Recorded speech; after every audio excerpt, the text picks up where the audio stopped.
मंदोदरी सारखे आरण गेला तर पैसे परत अशा नाही 80 सहस्र सुंदर कामिनी मुख्य पतिव्रता मंदोदरी 80,000 सुंदर पत्नी होते 1 लाख मुलं होती इंद्रजितासारखी देवाधिकांना जिंकणारे 1.25 लाख पंतू सगळं काही त्याच्या जीवनामध्ये अनुकूल होतं पण त्याच्याही जीवनामध्ये सीताही आपणास अप्राप्त आहे आणि ती आपल्याला प्राप्त व्हायलाच पाहिजे असं वाटतच होतं इंद्राला स्वर्गातील ऐश्वर्य प्राप्त होतं महाराज देवांचा राजा इंद्र पण त्या स्वर्गाचं वर्णन विस्तृत अशा पद्धतीने आपल्याला बघायला मिळतं माऊली ज्ञानोबारांनी 9व्या अध्यायामध्ये विस्तृत अशा पद्धतीने स्वर्गाचं वर्णन केलेलं आहे मासा इंद्र वैभवशाली असणारा इंद्र देवांचा राजा व त्याच्याही जीवनामध्ये त्याला अहिल्य विना समाधान लाभलं नाही कारण जे जे आपणास प्राप्त आहे त्यात समाधान लाभत नाही जे अप्राप्त आहे तिकडे मात्र प्रवृत्ती होते पण प्राप्ती आणि अप्राप्ती आपल्या इच्छेवरती अवलंबून असून प्रत्येकाच्या पूर्वजन्मार्जित शुभ अशुभ कर्मांवरती अवलंबून अशा पूर्वजन्मार्जित कर्मांचा साठा त्याला संचित असं म्हणतात जे ज्याच्या संचितात आहे तेवढंच त्याला प्राप्त होतं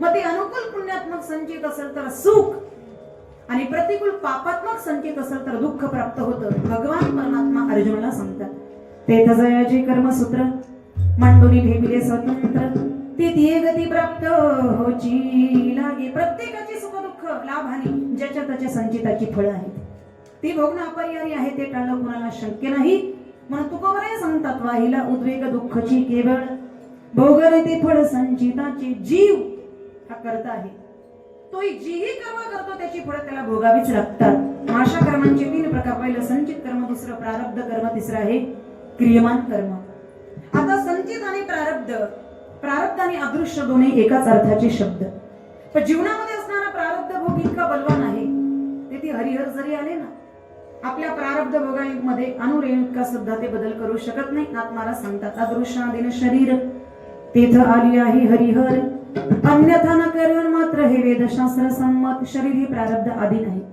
हरिहर सुद्धा प्रारब्ध भोगामध्ये बदल करू शकत नाही आणि संचित प्रारब्ध कर्मांचा साठा न भोगणं हे जर जीवाच्या अधीन असतं तर नल राजा राम प्रभू धर्मराज इत्यादिकांच्या जीवनामध्ये त्यांचा वनवास चुकला असता मग कुणी म्हणे संचित प्रारब्ध कर्मांचा साठा अनंत असल्या कारणामुळे जीवाचा उद्धार होणं शक्य नाही पण नाथ बाबा सांगतात जो आवडीने भावयुक्त अंतःकरणाने भगवंताचं नामचिंतन करतो तो भगवान परमात्मा आपल्या सामर्थ्याने ते आपल्या भक्ताचा उद्धार करतो तो भगवान परमात्मा आपल्या सामर्थ्याने त्या भक्ताचा प्रारब्ध भोगही नष्ट करतो नाथ महाराज अभंगाच्या शेवटच्या चरणात सांगतो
हरिकृपे त्याचा नाश झाला हरिमुखी गाता हरपरी चिंता त्या नाही मागुता जन्म घेणे ज्ञानेश्वर माऊली ज्ञानराज माऊली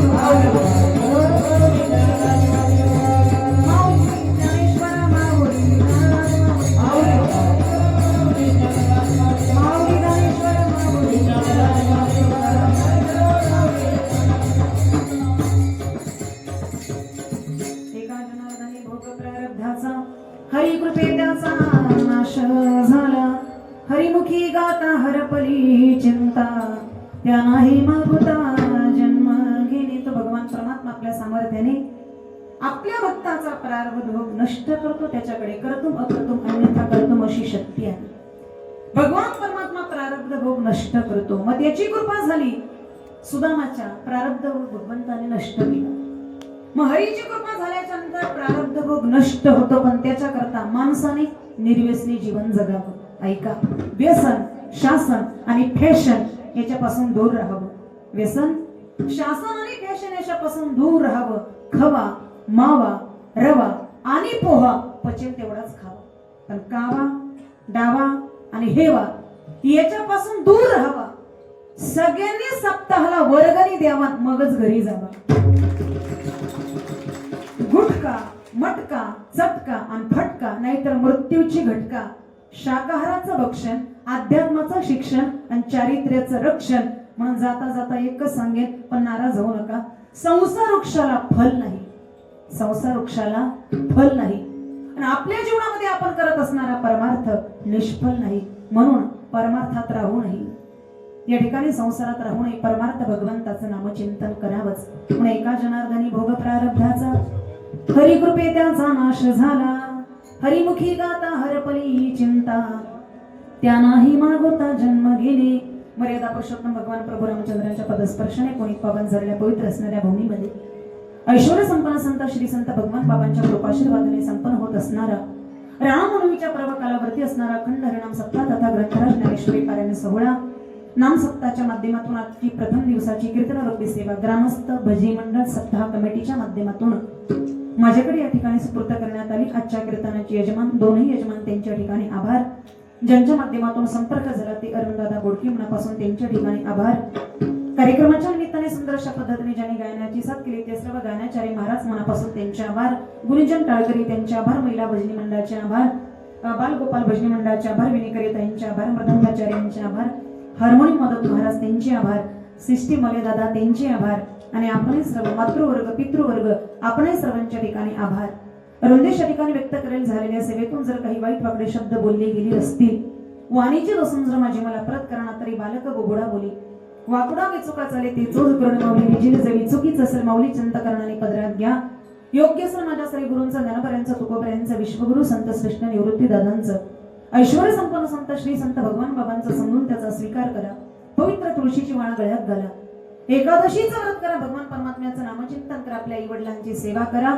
अमूल्य किमतीच्या नरध्याचं सार्थक करा. पुनश्च एकदा सर्वांचे आभार. कार्यक्रमाच्या निमित्ताने माझे मालक माझ्यावर उपस्थित आहे त्यांचे आभार.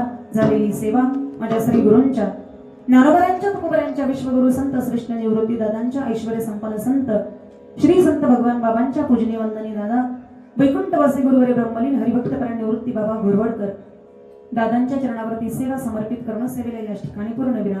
विठ्ठल जय जय.